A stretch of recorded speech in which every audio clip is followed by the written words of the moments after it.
Good morning student. ఈరోజు మనం చెప్పుకోబోయే పాఠం పేరు దేహ ద్రవ నిర్వర్తిత రోగ నిరోధకత గురించి చూద్దాం. ఏతున్నటువంటి దేహంలో ఉన్నటువంటి లింఫోసైట్స్, ల్యూకోసైట్స్ అనేటువంటి ఏవైతే కణాలు ఉన్నాయో ఈ కణాలు అనేటువంటివి ముందుగా ఏమైతే అంటే విభజనకు లోనెత్తినాయి. ముందుగా విభజనకు బి లింఫోసైట్ ప్రతిజనకాన్ని గుర్తిస్తుంది. గుర్తింపు ఫస్ట్ వన్ గుర్తింపు, సెకండ్ వన్ విభజన, థర్డ్ వన్ అనేటువంటిది ఫస్ట్ గుర్తింపు, రెండోది ఏంటంటే చర్య వేగవంతం కావడం, తర్వాత విభజన, తర్వాత నెక్స్ట్ క్లోన్లు ఏర్పడడం. అంటే ప్రతి జనకం యొక్క చర్య అనేటువంటి జరుగుతూ ఉంటుంది. అంటే చర్యలు ఏర్పడడం ఈ విధంగా 4 స్టేజ్లలో జరుగుతూ ఉంటుంది. దేహ ద్రవ నిర్వర్తిత రోగ నిరోధకతలో చర్యలు చూసినట్లయితే ఫస్ట్ ఏతున్నటువంటి ప్రతిజనకాన్ని గుర్తిస్తుంది. ఏవైతే ఉన్నటువంటి ఫస్ట్ మొదటిసారిగా ప్రతిజనకాలను గుర్తింపు జరుగుతూ ఉంటుంది. తర్వాత 2 చర్యలను వేగవంతం చేస్తుంది.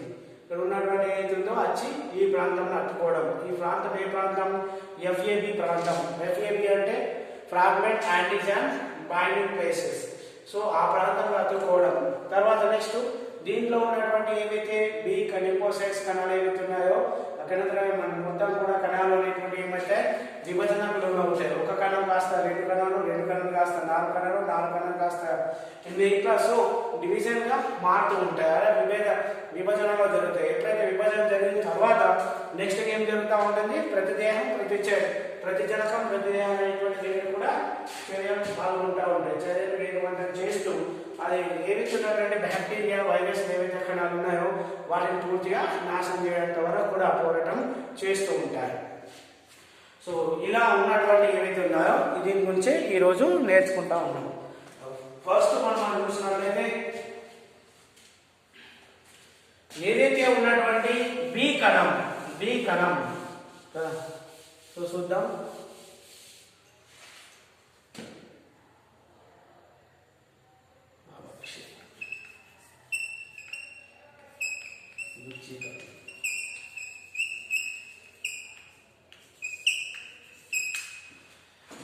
ఏవైతే ఉన్నటువంటి ఫస్ట్ బి కణం అనేటువంటి ఏతుందో ఏది దిస్ వన్ బి కణం.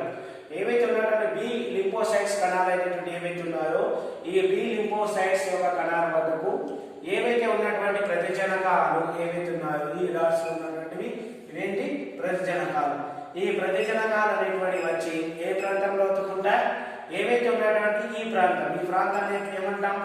FAB అంటాం. అంటే ఫ్రాగ్మెంట్ యాంటిజెన్ బైండింగ్. సో ఏవైతే ప్రతిజనకాలు వచ్చేటువంటి ఇక్కడ అతుక్కున్నాయో అప్పుడు అతుక్కున్నప్పుడు ఏమవుతుందంటే ఏవైతే ఉన్నటువంటి వీటిలో విభజనకు లోనవుతాయి. ఏదైతే ఉన్నటువంటి ఒక కణం అనేటువంటి ఏమవుతుంది? 2 కణాలుగా. ఈ విధంగా కణం అనేటువంటి పెరిగిన తర్వాత కణ పెరుగుదల తర్వాత విభేదనం అనేటువంటి జరుగుతూ ఉంటుంది. సో అలా ఎక్కడైతే జరిగిన వెంటనే మళ్ళీ ఇక్కడ ఉన్నటువంటి కణాలు అనేటువంటి పెరుగుతూ ఉంటాయి. సో ఎప్పుడైతే ఉన్నటువంటి కణ విభేదన కణ పెరుగుదల జరిగిందో ఇక్కడ ఉన్నటువంటి ఈ కణం మళ్ళీ తిరిగి ఏమవుతుంది? 2 కణాలుగా మారుతుంది.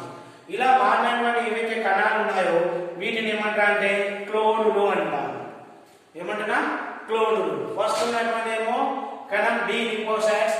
ఈ బి లింఫోసైట్స్ ఉన్నటువంటి చర్య వేగవంతం కావడానికి ఏవైతే ప్రతిజనకాలు ఉన్నాయో ఈ ప్రతిజనకాల యొక్క కలయిక ఎక్కడ జరుగుతుంది? FAB ప్రాంతంలో జరుగుతుంది. FAB అంటే ఏమన్నాం? ఫ్రాగ్మెంట్ యాంటిజెన్ బైండింగ్ ప్రాంతం అంటాం. సో ఆ ప్రాంతంలో జరగడానికి ఏమవుతుంది?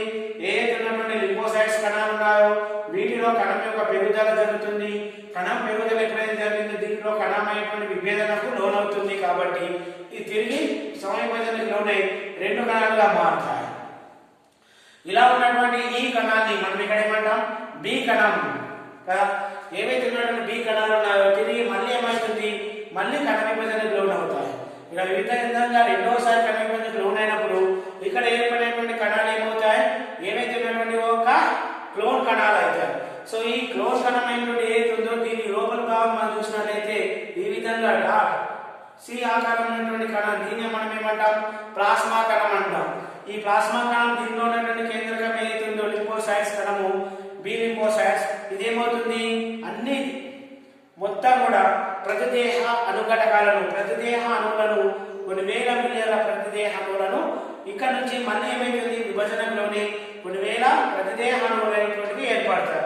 దీని నుంచి కొన్ని వేల మిలియన్ల ప్రతిదేహాలు, దీని నుంచి కొన్ని వేల మిలియన్ల ప్రతిదేహాలు. అయితే ఇక్కడ నుంచి చూసినట్లయితే ఈ కణంలో మనం చూసినట్లయితే రెండవ కణం ఏదైతే బి లింఫోసైట్స్ కణం ఉందో ఈ బి లింఫోసైట్స్ కణం నుంచి కూడా రెండు విభజన చెందుతాయి. ఒకటేమో కణ క్లోనులుగా మారి తర్వాత ఉన్నటువంటి ఒకటి జ్ఞప్తి కణంగా మారుతుంది. ఇది ఇంపార్టెంట్. ఏం మారుతుంది? జ్ఞప్తి కణంగా. అంటే ఎటువంటి ఒక చర్య లోన్ కాకుండా, ప్లాస్మా కణంగా మారకుండా, క్లోనుగా మారకుండా, కణ క్లోన్గా మారకుండా ఉన్నట్టుగానే మారుతూ ఉంటుంది. కాబట్టి దీన్ని ఏమంటారంటే బి జ్ఞప్తి కణం అంటాం. సో జ్ఞప్తి బి కణం అనేటువంటి మళ్ళా రెండోసారి విభజనకు లోనవుతుంది.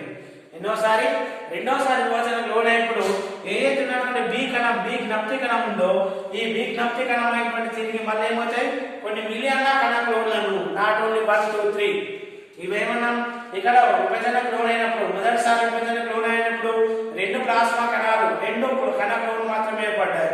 ఇక్కడ కూడా మనం ఒక ప్లాస్మా కణం లేదా కణ క్లోన్, ఒకటి బి జ్ఞప్తి కణం ఉంటుంది. ఇక్కడ మన బి జ్ఞప్తి కణం రెండోసారి విభజనకు లోనైనప్పుడు ఒక బి కణంగాను మిగతా ఉన్నటువంటి కొన్ని వేల మిలియన్ల కణ క్లోన్లు ఏర్పడతాయి రెండోసారి. సో అలా కణ క్లోన్లు ఏర్పడినప్పుడు ప్రతి ఉన్నటువంటి క్లోన్ల నుంచి ఏమైతున్నాయి కొన్ని మిలియన్ల యాంటీబాడీ అంటే ప్రతిదేహాలు అనేటువంటివి ఉత్పన్నమవుతాయి. ఈ విధంగా ప్రతిదేహాలు అనేటువంటి ఏమైతాయి బాధిత ప్రాంతానికి వెళ్ళి దాంతో బంధితపై వివిధ రకాలైనటువంటి చర్యలకు లోనై అక్కడ ఉన్నటువంటి బ్యాక్టీరియా కానీ వైరస్లు కానీ తటస్థీకరణం కానీ అవక్షేపణ కానీ గుచ్చీకరణం కానీ లేదా పరిపూరక ప్రోటీన్లు కానీ పనిచేసి మొత్తానికి అక్కడ వ్యాధి నిరోధక శక్తిని పెంపొందిస్తాయి. అదేలానో చూద్దాం. ఇక్కడ మరొకసారి చూడండి. ఏవైతే ఉన్నటువంటి దేహ ద్రవ నిర్వర్తిత రోగ నిరోధకతలో బి లింఫోసైట్స్ కణాలే మాత్రమే పాల్గొంటాయి.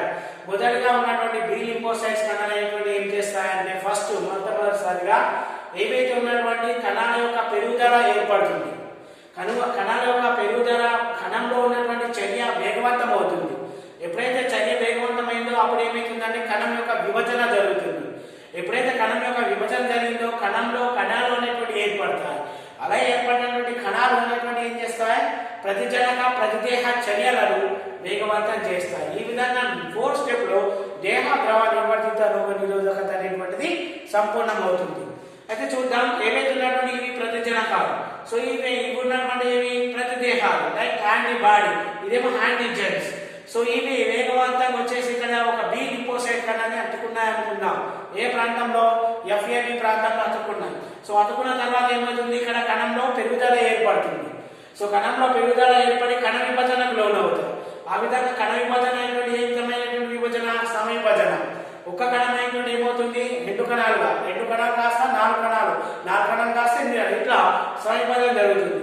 సో ఈ విధంగా కణం పెరుగుదల ఏర్పడిన తర్వాత కణ విభేదనం ఏర్పడితే తిరిగి మళ్ళీ ఈ కణం B1 కణం B2 అని మనం అనుకుంటే ఇక్కడ ఉన్నటువంటి కణం ఇక్కడ ఉన్నటువంటి కణం తిరిగి మళ్ళీ ఏమవుతుంది క్లోన్లుగా మారుతాయి. ప్లాస్మా కణ క్లోన్లు అనేటువంటి ఏర్పడతాయి.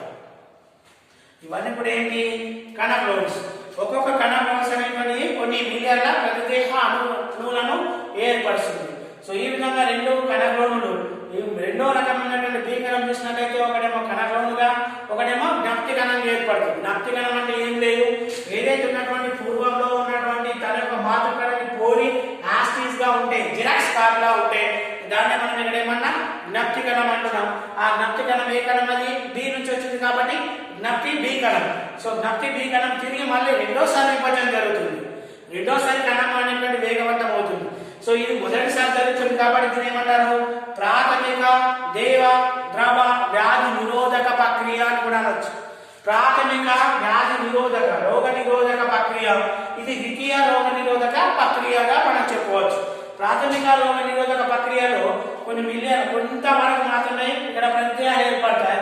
కానీ రెండోసారి అనేటువంటిది ఏదైతుందో, రెండోసారి రెండోసారి విభజనకు లోనైనప్పుడు కానీ ఇక్కడ కొన్ని మిలియన్ల, నాకు కొన్ని లక్షల కోట్లు కాదు కొన్ని మిలియన్ల ఇక్కడ మనకు ప్రతిదేహాలు అనేటువంటి ఉత్పత్తి అవుతాయి. ఏవైతే ఉన్నటువంటి ప్రాథమిక రోగ నిరోధక ప్రక్రియ అనేటువంటి ఏదైతుందో ఈ ప్రాథమిక రోగ నిరోధక ప్రక్రియ అనేటువంటిది జరగడానికి చాలా సమయం పడుతుంది. ఏవైతే ఈ ప్రాథమిక వ్యాధి నిరోధక ప్రక్రియ ఉన్నటువంటి కణాలు కూడా తొందరగానే చనిపోవడానికి ఆస్కారం ఉంటుంది. కానీ రెండోసారి జరిగినటువంటి ఏర్పడినటువంటి ఏవైతే ప్రతిదేహ అణువులైనటువంటి ఉన్నాయో యాంటీబాడీస్ ఉన్నటువంటి ఏవైతే ఉన్నాయో అవి చాలా వరకు కొంతకాలం దీర్ఘకాలికంగా పనిచేయడానికి ఆస్కారం ఉంటుంది. దీన్ని మనము దేహ ద్రవ నిర్వర్తిత రోగ నిరోధకత అంటాం. ఏవైతే ఉన్నటువంటి యాంటీబాడీస్ ఉన్నాయో ప్రతిదేహాలు అనేటువంటివి బ్యాక్టీరియా కానీ వైరస్ కానీ 4 రకాలుగా వాటిని సంహరించడం జరుగుతుంది. ఆ 4 రకాలే ఇవి.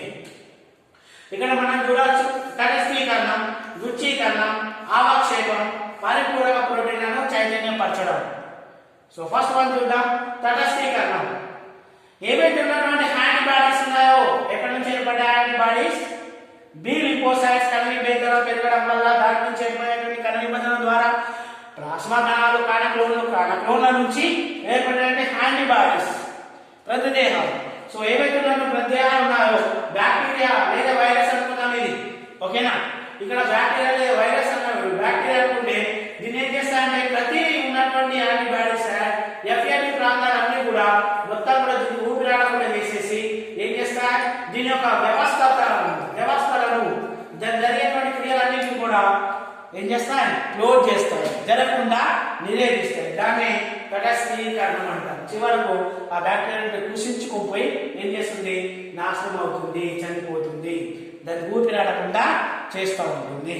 ఇదే తటస్థీకరణం అంటే అది కణ విభజన. అంటే బ్యాక్టీరియా అనేటువంటి దాని యొక్క సంఖ్యని పెంచుకోకుండా ఉండడానికి, కణ విభజన జరగకుండా ఉండడానికి దాన్ని మనం ఇక్కడ ఏమంటాం తటస్థీకరణం అంటాం. బ్యాక్టీరియా ఒకటి ఉంటే ఒకటిగానే ఉండిపోతుంది. దట్ ఈస్ ద తటస్థీకరణం. అంటే వాటి యొక్క బ్యాక్టీరియా యొక్క సంఖ్య పెరగదు అన్నమాట. గుచ్చీకరణం. సో మనం ఇక్కడ చూసినట్లయితే గుచ్చీకరణాన్ని మనం చూసినట్లయితే ఏవైతే ఉన్నటువంటి జీవులు ఉన్నాయో లైక్ బ్యాక్టీరియా వైరస్ అనేటువంటి ఏవైతే ఉన్నాయో ఈ బ్యాక్టీరియా వైరస్ అనేటువంటివి ఏం చేస్తాయి ఏవైతే ఉన్నటువంటి ఇక్కడ దీనికి లింకేజ్ ఈ విధంగా 1 by 1 చేస్తూ మొత్తానికి ఇక్కడ ఏమైస్తాయి వచ్చినట్టుగా చేసేసి ఇక్కడ మొత్తం కూడా బ్లాస్ట్ చేయడానికి ఆస్కారం ఉంది. మొత్తం లోపల తీసుకుపోయి దాని యొక్క ఎటువంటి ఒక చర్యలు లోటు కాకుండా ఉండడానికి ఒక టెక్నిక్. దీన్నే మనం ఏమంటామంటే గుచ్చీకరణం అంటాం. నెక్స్ట్ వన్ ఆవక్షేపం. సో ఆవక్షేపం అంటే ఏంటి? ఏదైతే బ్యాక్టీరియా ఉందిగా దీనికి దీనికి యాసిడ్స్ గా సో ఈ విధంగా ఒక చైన్ లాగా అమర్పడి ఉండి ప్రతిదేహాలు అనేటువంటివి వాటిలో ఉన్నటువంటి చైన్లను కూడా ఏం చేస్తాయి నాశనం చేయడానికి ప్రయత్నం చేస్తూ ఉంటాయి బి కణాలు. సో ఈ 3 ప్రక్రియలు కూడా తటస్థీకరణం, గుచ్చీకరణం, ఆవక్షేపం ఈ 3 ప్రక్రియలు కూడా ప్రతిదేహాలు ఏం చేస్తారంటే ఏవైతే ఉన్నటువంటి మాక్రోఫాగస్ అంటే కణభక్షణ ప్రక్రియ ద్వారా అంటే లైక్ ఏవైతే ఉన్నటువంటి ప్రతిదేహం అనుకుంటే ఏమవుతాయి లోపలికి వెళ్ళి యాసిడ్ గా ఇది క్లోజ్ అయిపోతుంది. ఇప్పుడు ఏం చేస్తుందంటే ఇక్కడ ఉన్నటువంటి బ్యాక్టీరియాకు ఇక్కడ ఏదైతే ఉన్నటువంటి బ్యాక్టీరియా ఉంది కదా ఈ బ్యాక్టీరియాకు ఊపిరాడకుండా వేసేసి మొత్తానికి నాశనం చేస్తూ ఉంటాయి. సో ఈ విధంగా దీన్ని కణభక్షణం అంటాం. ఏమంటున్నాం కణభక్షణం. ఇకపోతే నెక్స్ట్ 4 చూద్దాం పరిపూరక ప్రోటీన్లను చైతన్యపరచడం. ఏవైతే ఉన్నటువంటి ప్రోటీన్స్ ఉన్నాయి కదా ఈ ప్రోటీన్స్ గ్లైకో కానీ న్యూక్లియో కానీ ఉన్నటువంటి ప్రోటీన్లు ఏమైతాయి ఏదైతే ఉన్నటువంటి వైరస్ యొక్క కణం యొక్క ప్రాంతం ఏదైతుందో ఆ ప్రాంతంపై ఇక్కడ క్యాప్ లాగా అమర్పడి ఉంటారు.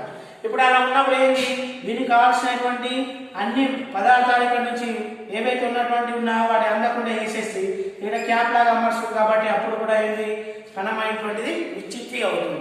లైక్ దీని డయాగ్రామ్ మనం కనిపించి చూసినట్లయితే ఈ విధంగా లోపలికి తీసేసుకొని ఉఫ్ఫు మనం బయటకు వదిలేయడం జరుగుతూ ఉంటుంది. సో ఇదినే మనం ఇక్కడ ఏమంటామంటే కణ విచ్చిత్తి అంటాం. సో ఈ విధంగా లోపల కూడా ఏమవుతుంది తిరిగి మన బయటకు మొత్తం వ్యర్థ పదార్థంగా బయటకు తీసివేయడం జరుగుతుంది. ఇదేనండి మన దేహ ద్రవ నివర్తిత రోగ నిరోధకతలో జరిగేటువంటి సంవిధానం. చాలా సింపుల్ అండ్ ఎగ్జామ్ పర్పస్ ఇది అంతగా ఇంపార్టెంట్ కాదు. కానీ మనం ఏదైతే ఉన్నటువంటి టీడీసీ కానీ, తర్వాత పీజీ కానీ, తర్వాత అదర్స్ సెట్ ఎగ్జామ్స్ కానీ ఎగ్జామ్స్లలో ఎక్కువగా ఉపయోగపడుతూ ఉన్నటువంటి బిల్స్ ఏంటంటే తటస్థీకరణం, గుచ్చీకరణం, అవక్షేపం, కణభక్షణం, కణవిచ్ఛిత్తి అండ్ పరిపూరక ప్రోటీన్లను, విజ్ఞప్తి కణాల యొక్క ఇంపార్టెన్స్ అండ్ కణమైనటువంటి ఏ విధంగా అభివృద్ధి అవుతుంది అనేది కూడా మనం తెలుసుకోవాలి. ఎఫ్ఏబి ప్రాంతంలో ప్రతిజనకాల చేయడైనటువంటి ఒక పాయింట్ మనం గుర్తుపెట్టుకోవాలి. కణం అనేటువంటిది ఎన్ని రకాలుగా చర్య జరుగుతుందో అవి నాకు ముఖ్యంగా మనం చెప్పుకున్నాం. ఫస్ట్ వన్ ఏదైతే ఉందో మరొకసారి చూడండి. ఫస్ట్ వన్ మొదటిగా ఏం చేస్తారంటే మొదటి దశలో బి లింఫోసైట్లు ప్రతిజనకాన్ని గుర్తిస్తుంది. ఫస్ట్ గుర్తించడం అనేటువంటి ఫస్ట్. సెకండ్ స్టేజ్లో మనం చూసినట్లయితే ఏదైతే ఉన్నటువంటి గుర్తించిన కణాన్ని ప్రభావిత కారణంగా పెరుగుతూ ఉంటుంది. తర్వాత మూడో స్టేజ్లో ఏంటంటే విస్తృతంగా విభజన జరగడానికి ఆస్కారం ఉంటుంది. అదే విస్తృత విభజన జరపాలి, దాని యొక్క సంఖ్యను పెంపొందించుకోవాలి. తర్వాత ప్రతిదేహాలను ఏవైతే ప్రతిదేహాలు ఉన్నాయో ప్రతిదేహాలను ఉత్పత్తి చేయాలి.